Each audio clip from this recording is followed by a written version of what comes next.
Hi everyone, I am advocate सपना कौशिक और आज हम बात करने वाले हैं कि अगर आप अपने लोन की रीपेमेंट या लोन की ईएमआई टाइम पर पे नहीं कर पाते हैं या पे ही नहीं कर पाते हैं तो क्या आपको अरेस्ट किया जा सकता है।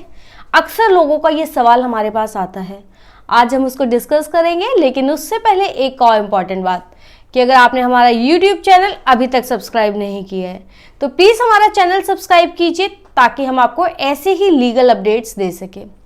रिसेंटली मेरे पास कई कॉल्स आए जिसमें लोगों ने ये सवाल किया कि अगर हम अपने लोन की ईएमआई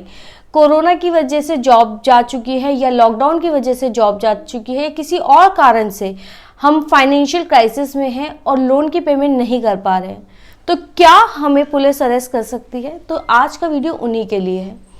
कि अगर कोई भी ऐसी सिचुएशन है जहां पर आप रेगुलर अपनी ईएमआई पे करते रहे हैं या फिर किसी कारण से अब पे नहीं कर पा रहे हैं, लेकिन आपकी इंटेंशन धोखा देने की नहीं है, आप पेमेंट करना चाहते हैं पर ऐसी सिचुएशंस क्रिएट हो चुकी हैं कि आप पे नहीं कर पा रहे हैं,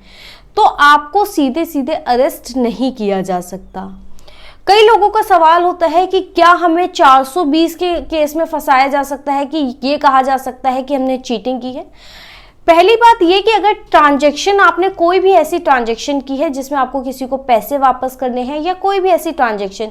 जहां पे आपकी स्टार्टिंग से ही ऐसी इंटेंशन नहीं थी कि आप किसी को चीट करना चाहते हैं, तो वहां पर 420 का केस नहीं लगता। चीटिंग का केस उस सिचुएशन में बनता है जहां पर आपकी स्टार्टिंग से ही आपको ट्रांजैक्शन शुरू होने से ही पहले से ही पता था कि आप दूसरे व्यक्ति को चीट करना चाहते हैं, तो वहां पर आपके ऊपर चीटिंग का केस बन सकता है और आप अरेस्ट भी हो सकते हैं।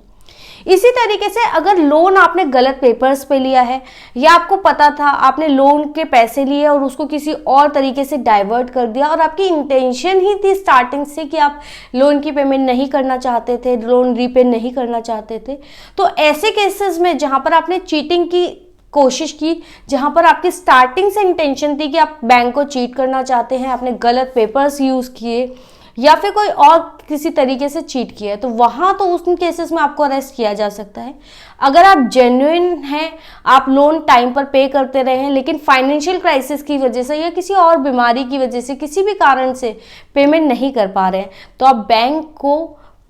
के साथ बात कर सकते हैं, अपना लोन रिस्ट्रक्चर करवा सकते हैं। और जब कोर्ट में बैंक आपके खिलाफ रिकवरी का सिविल केस डालते हैं, क्रिमिनल केसेस सिर्फ उन केसेस में डाले जाते हैं जहां पर आपने बैंक से धोखाधड़ी करके या किसी कंपनी से धोखाधड़ी करके लोन लिया है, तो वहां पर सिर्फ आपके खिलाफ चीटिंग का या क्रिमिनल नेचर का केस फाइल किया जाता है।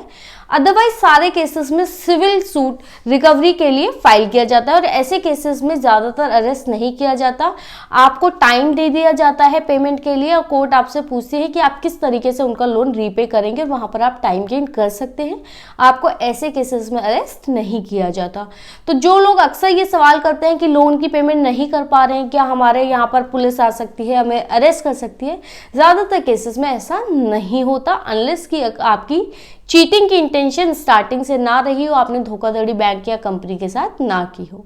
आपको ये वीडियो कैसा लगा और आप किन और मुद्दों पर वीडियोस चाहते हैं प्लीज़ कमेंट सेक्शन में बताएं।